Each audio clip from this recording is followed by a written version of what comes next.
పెళ్లి అనగానే ఎవరి ఆచారాలు వాళ్ళకుంటాయి.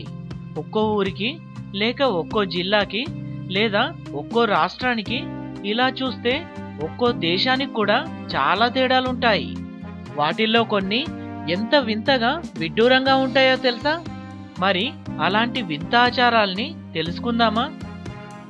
హలో ఫ్రెండ్స్, నేను మీ Chandu and welcome to my channel. Welcome to Tricon's channel.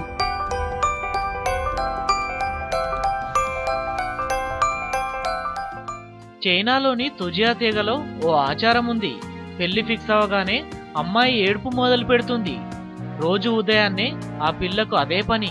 పెళ్లి రోజు వరకు తీరిక చిక్కినప్పుడల్లా వధువు కళ్ళు అలా కుండపోతగా కురుస్తూనే ఉంటాయి. ఆమెతో పాటు ఆమె తల్లి, ఆ తల్లికి తల్లి, ఇంకా దగ్గరి మహిళా బంధువులంతా కూర్చొని ఏడుస్తుంటారు. పెళ్ళైపోగానే వర్షం ఆగినట్లు వధువు కన్నీటి బాష్పాలు ఆగిపోతాయి. ప్రాచీన చైనాలో ఇదొక ఆచారం.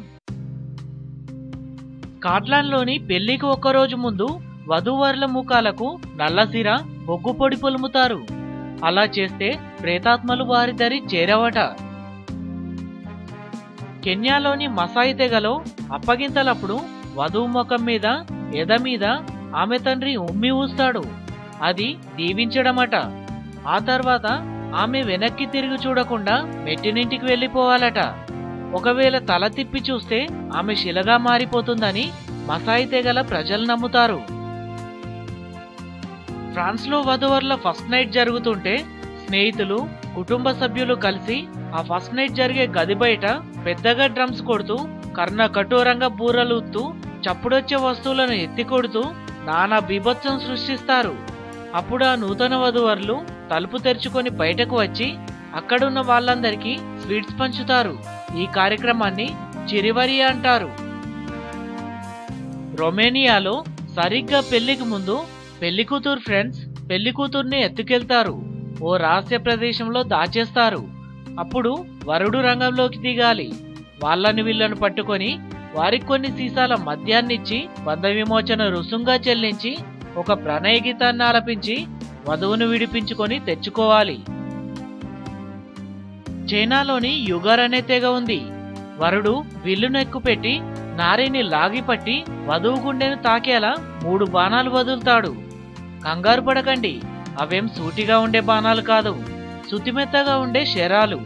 వధువుకు తగిలి కింద పడిన శరాలను వరుడే చేరుకొని వాటిని 2గా విరిచేస్తాడు. అలా చేస్తే వివాహ బంధం బలపడుతుందని నమ్మకం.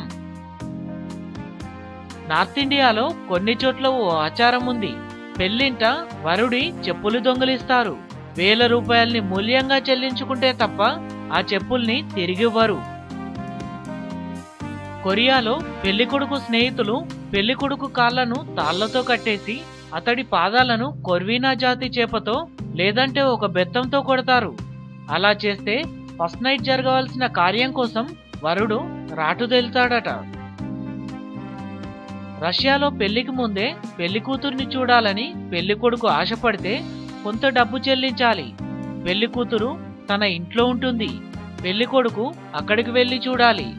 అలా చూడ్డం కోసం పెళ్లి కొడుకు ఇచ్చిన డబ్బు సరిపోకపోతే ఇంట్లోంచి పెళ్లి కూతురు మగబంధు ఒకడు పెళ్లి కూతురు వేషంలో వచ్చి కనిపిస్తాడు. దాంతో టారెత్తిన పెళ్లి కొడుకు మరికొంత రుసుం చెల్లిస్తాడు. అప్పుడు మాత్రమే అమ్మగారి దర్శనం కలుగుతుంది. ఈ టాపిక్ ఇక్కడితో ఎండ్ అయింది. మరిన్ని లేటెస్ట్ వీడియోస్ కోసం మా యూట్యూబ్ ఛానల్ని సబ్స్క్రైబ్ చేసుకోండి. నేను మీ Chandu and signing out. Bye. Jai Hind.